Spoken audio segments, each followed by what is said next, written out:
तो हम लोग आए थे वीडियो बनाने के लिए, बारिश होने लगा इसलिए वीडियो बनाना बंद कर दिए।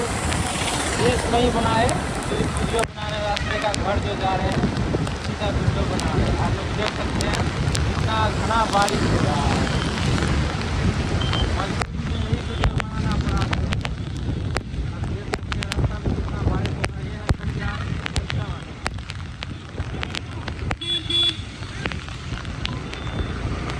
पूरा बनाई बारिश का आनंद लेते हुए हम लोग जा रहे हैं।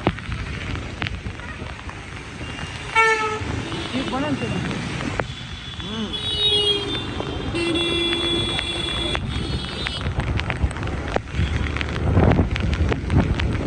आराम से